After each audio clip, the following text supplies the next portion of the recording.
All right. All right. Thank you for joining me today.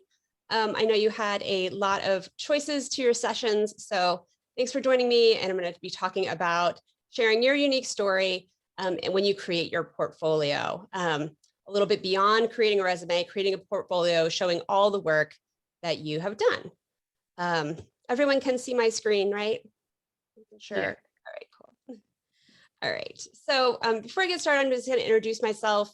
My name is Katie Fielding. I'm a tech coach outside Washington, D.C. in Prince William County Schools. I've been a tech coach for 4 years. And before that, I was in the high school science classroom for 13 years. So this is year 18 of education for me. And quite a year it's been for all of us, hasn't it? I am also a Google innovator, trainer, and coach. And I work with a couple organizations, including my state's ISTE affiliate. If you're familiar with ISTE, we have VISTE in Virginia. And I'm on the Diversity, Equity, and Inclusion Committee. And we're trying to get, obviously, more people of different races, LGBTQ, and disability within the ed tech sphere, which they're currently underrepresented. I myself am disabled. And that is part of my presentation here today, is sharing your unique story. And so I'll share a little bit about myself and my disability story. I was born with cystic fibrosis, which is a genetic lung disease. And when I was born in 1981, my parents were told that I would have a life expectancy of about 12 years. Fortunate to medicine, I am here, almost turning 40 in June. And that is all because of medicine, which has been such a blessing. Particularly December of 2019, I started a medicine called Trikafta, which was a really great medical innovation. And it gave me back 40% of my lung capacity. So in December of 2019, my lung capacity was in the 40%. I was thinking about going on disability and stopping working.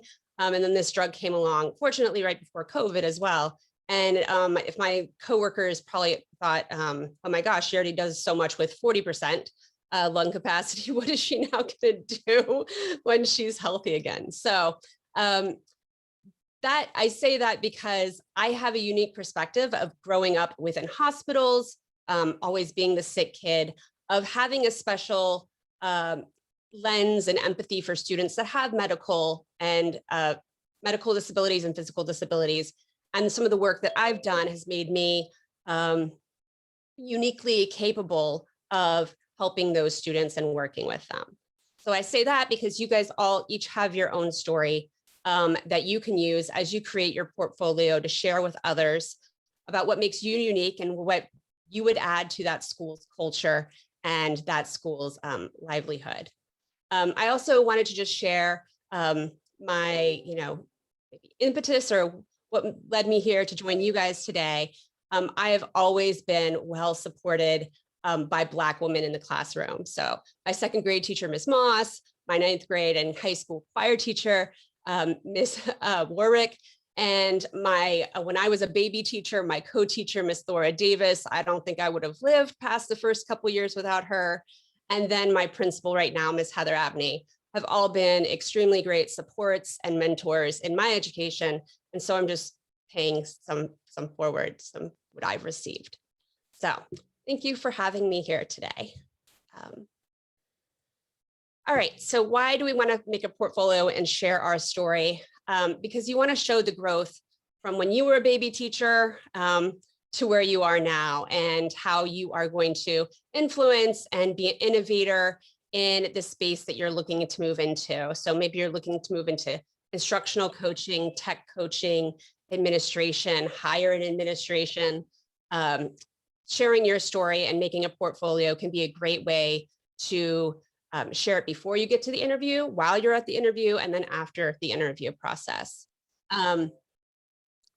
It is going to be a story that you're telling. So think of it like that. Telling a story to show what makes you unique for the school community you want to join or the district you want to be a leader within. So I'm going to give you 3 main tips, 3 areas I'm going to talk to you today about creating your portfolio.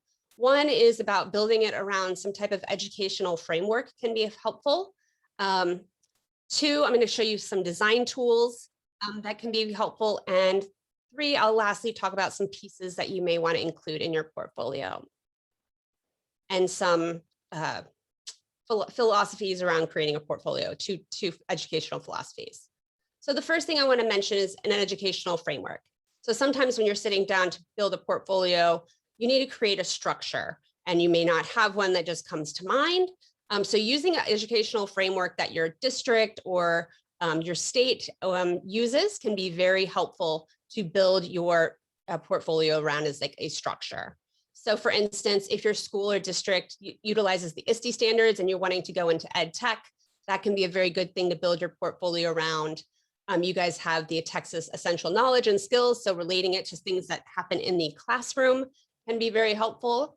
And if your schools use the Future Ready framework, those can be helpful to build the portfolio around. So it's a nice keystone for that administrator who may not really, my role as a tech coach. And so maybe if my administrator is not super familiar with everything a tech coach does, then if I build it around and show, oh, hey, these are the national standards for tech coaching, and these are the ways that I exemplify those things, that is a nice frame to build it on that maybe the administrators will be familiar with that frame. So connecting your work to a bigger framework can be helpful. All right, that's kind of the foundation that you want to lay. And then now we kind of get to the fun stuff, the design stuff, the stuff that I love. So there are great tools, free tools and design tools that you can use to create your portfolio. So if you're like me and you graduated college, 2004 or before, you remember making your portfolio and you were sticking papers in plastic sleeves and all the evidences and all your artifacts in your portfolio. And then you'd come with a binder and you'd hand it to the principal in your interview and be like, oh, look at all these things that I did in student teaching or pre-service teaching. Well, now you can build a nice website to have all of those things in one place that, again, they can look at before they meet you, after they meet you, and while you meet you, you can bring it up as a reference point. If you worked in the tech world, some of these, this could be called a pitch deck.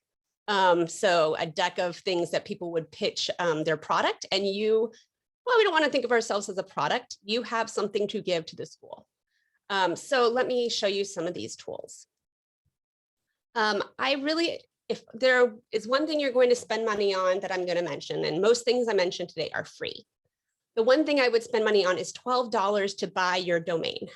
So your name, please do not, the best thing you can do is have someone go to katiefielding.com or whatever maybe you have a class brand, especially elementary teachers have like the Frog Studio classroom or something. You could have that website. Instead of the Google site /XYZ 1 2 3 4 25, 200 digits out that way. So spend money, $12, buy your domain. Next, I'm going to talk about some platforms that you can pick from, and then developing your design style and curating your pieces. So again, buy a domain, it is $12. It makes you look super professional. And it makes it easy for people to find you. And I like buying it just at Google Domains. So if you have a Google account already, you can easily go to domains.google.com, type in what you want it to be, and buy it. It then makes it very easy to apply that URL to a Google site that you make, or a Wix site, or many other web partners that they use. So I like domains.google.com. All right, let's see. All right. All right, so then you want to pick your platform. For a great free version, I recommend Google Sites. And then my website, which the resources that I shared earlier are on, and I will put again in the chat, is built with Wix. Either of these are great web platforms to pick from. So I wanted to show you. So this is my website.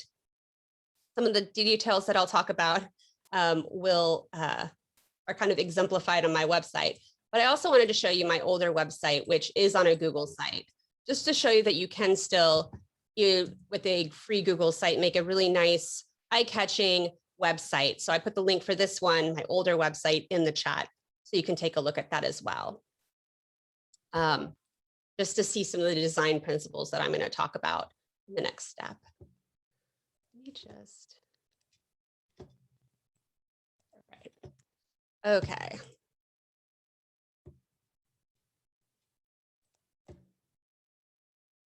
All right, so the first thing I want you to do before you make a portfolio is to make a style board, to make some decisions about the colors, the graphics, and the fonts that you're going to use when you make your website. So some of you may have never made a website before, so making these decisions beforehand will make the process of making your website a lot easier. Also, I recommend using these same colors, graphics, and fonts when you make your social media posts or when you're creating a presentation that you're going to give. It's kind of like Steve Jobs always wearing a black turtleneck or Mark Zuckerberg always wearing a gray hoodie. After you develop these colors and graphics and fonts, you don't have to think about what you're going to choose every time you create a presentation. This is just your go-to, it's ready.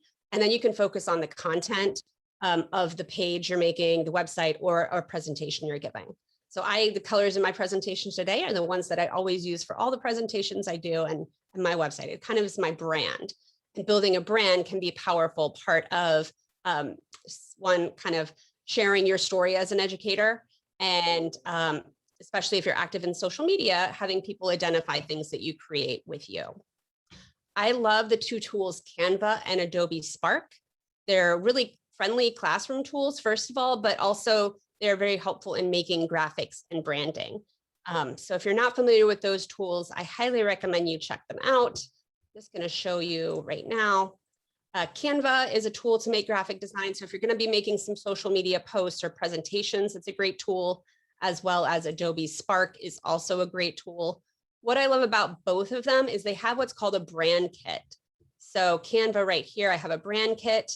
I can put in color palettes, so colors that I'm going to always use. So for instance, I make stuff for my school. So I have my school's color palette, and then my personal colors that I use, and then a group that I work with colors. So whenever I go to create something, those colors are ready for me, and I can just easily pick them to make my graphic or my presentation. And so then these graphics and presentations can be utilized in your portfolio. A cohesive color palette is just like a good design tool. All right, so that's colors. Colors can be hard to pick. Sometimes you may not be artistically minded. I'm not especially artistically minded. So having a color picker can be helpful. And Coolers is a really great, easy site to use to help you pick colors. And I'll show it right now. Whenever I use this site with students, they love it. They're a little bit obsessed with it. So this whole branding idea is also something you can bring into your classroom, especially not just for high school marketing classes, but teaching students to build a portfolio for themselves. So this website, when I go to it, all I have to do is press a space bar and colors will come up. So I can keep clicking a space bar and the colors will change. And then when I find a color that I like, so I'm just picking my own brand, I can just click the little lock and lock it in. And then I keep pressing the space bar and the other 4 colors will now change. And the colors all coordinate. So the Coolers website does the science and of colors that go well together. So even if you're looking at these and think, well, I don't think they go well together, they do. And so then I can lock another one in until I get to like a whole color palette of 4 colors. And you ideally want a color palette to build your website around 3 or 4 colors. So you're getting to create part of your story in the colors that you pick and the graphics that you'll pick. And so graphics, the next thing I want to talk about. So you might want to have some photos of yourself on your website, of course, but you also may want to have graphics. And there are some really great graphic resources to get great imagery that you can put onto your website. And I'm going to share a few of my favorite sites here. Also, these can be really great for graphics for your school, etc. So the first one I'm going to mention is Undraw. This website, if I click browse now, I can pick that color that maybe I've picked in the Coolers. And whatever I pick, you can see that the highlighted color of all these graphics change. And then I can search and I could say creativity. And all types of little images around creativity that now have my color included are found. And then I can easily implement these into my work. So I can click this and I can download the image and put it on my website. So it's nice to pick graphics that all have the same vibe or artist, so your whole website looks cohesive. So I recommend if you have several pages on your website, pick one kind of artist and use them throughout. It just gives it a more professional look than using random clip art that maybe doesn't have a united graphical sense. Another one that I really love is DrawKit. So DrawKit, they have these collections of images. I really like the school one, which is down here. So this education and online learning illustrations kit. So if I download all these images, these are what are called SVG files. If you have access to Adobe Illustrator, you can, and there's other online free vector image graphic editors. You can then recolor these images with those colors that you've picked, so things meet and fit your brand. Another one that I want to highlight that I really love is blackillustrations.com. They have an education pack, which has illustrations that are really great. I use a lot of these for illustrations for my school stuff. And so it's just nice to have that representation. And this one does cost money, but I like paying artists, so I don't really mind. And then the last one I'm going to show you that you can get great images from is Blush. And this one does cost money, but you can get a 7-day free trial. So you can go in for 7 days and get all the graphics you would want for your website and utilize them. I love that they have great diversity of body types and skin tones and headwear like hijab. So lots of great representation in the design in this site.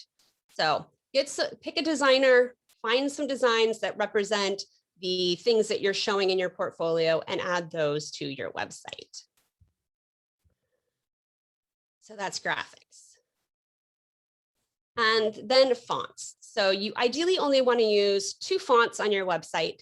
You don't want to use too many fonts. You want it to have like a nice clean look, and just pick a couple fonts.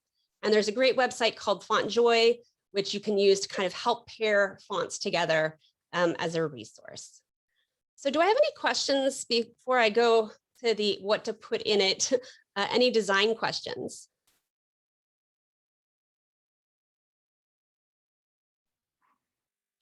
There are no questions in the chat, and we have 10 minutes remaining. Okay. All right. Thank you so much, Robin. All right. So for instance, this is my sample board. So these are my colors. These are a graphic that style that I like. And then these are my fonts. So I recommend putting together a couple of these boards, showing them to your kids, your partner, your friends, make a few, because what we may think looks great doesn't always, and then have your friends say, hey, this looks really good. And I would pick this one, and that's going to give your website a nice look. So make a few boards. That's a fun part. And then get some feedback. So getting the feedback, of course. All right. All right. And now we want to curate our artifacts. What's going on to our website, our portfolio? You have 2 approaches. One is the positivist approach, and one is the constructivist approach. So the positivist is best samples, exemplars. Your constructivist approach is going to be, hey, these are some good things I did, but the reflection that goes with them is the really powerful part. So you get to decide, and you can do a mix of the approaches. And this is the same kind of approaches you can do with portfolios with your students in class. You can have them create just their masterpieces, or they could have, their work along the way with reflection being the part that speaks the most. So things to include would be a personal statement. Maybe you call this your educational philosophy. That should be, and could be somewhere on your website.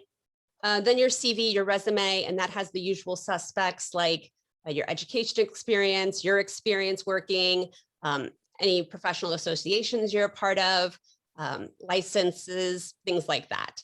And then part of your portfolio, depending on the role that you're looking for. If you're currently a classroom teacher looking to go in, moving up, have those lesson plans that you've done and student samples. Remember that those samples, you should put out or, white out any private information about the students. It's important, including photos. We're not, keep in mind, this is your personal portfolio, not like owned by the school. So you don't want any student photos on it. But just if you have any exemplars of student stuff to show, what you've done in your classroom that supports your educational philosophy. If you're going into ed tech, which please go into ed tech, we want more people, pick some things that exemplify good ed tech use. So, all right, if you have social media, this is where you can highlight any tweets that you've shared, maybe that have gotten great discussion or response, or not. If you know who Dr. Ken Shelton is, or do you know who Ken Shelton is? Anyone? He's a great guy you should follow on Twitter, Ken Shelton. He said in a recent presentation I saw of his, it's not about going viral, it's about being impactful. So if you have any tweets that have recently been impactful and have created discussion, they can be a great addition to your portfolio. Multimedia, again, videos or images of yourself doing what you do can be great to be added. And then any awards or achievements. This is not the time to be modest. I am relatively an introverted person, and I have a hard time kind of saying, great things about myself, but the portfolio is where you have to put it all out there, not be modest, and share what makes you, again, special, share your story.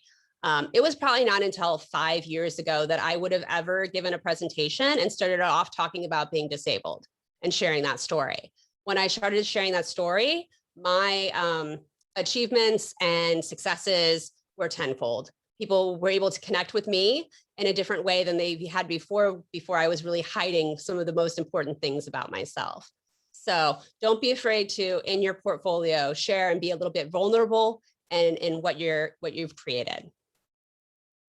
All right, and then lastly, just a little plug to take it into the classroom. Portfolios are great for students to do as well. So after you've done yours and you've kind of mastered or gotten the concept and gotten comfortable with it, take it into the classroom and have some students do it.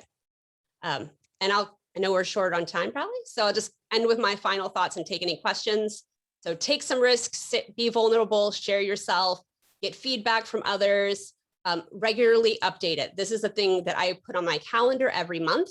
So every month on my calendar is a calendar reminder to add things and remove things from my portfolio, just to keep it fresh, so that when I am coming up for, looking and thinking about moving into a new role, I don't have to sit down for hours and do it. I've spent a couple hours every month revising it and refreshing it.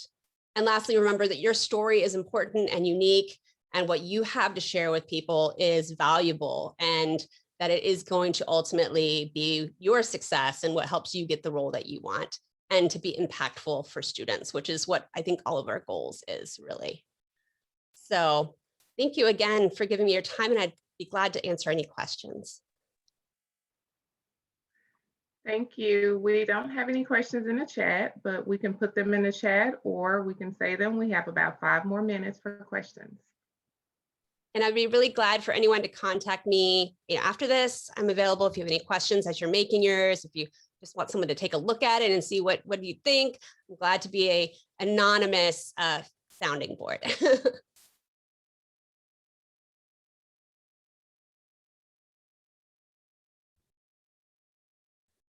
Thank you so much, Robin, for being a great moderator. You're welcome. I just want to say thank you. This was great information, and a friend of mine that's on deck to be a superintendent, she's always said, you've done a great job, Jill, just keeping up with things in the last 20 years. And now here I am, I'm trying to put so much together at once. So thank you for this information. It was great. Yeah, no problem, Jill. Thank you for coming. Please feel free to reach out if you have any questions or as you're making one.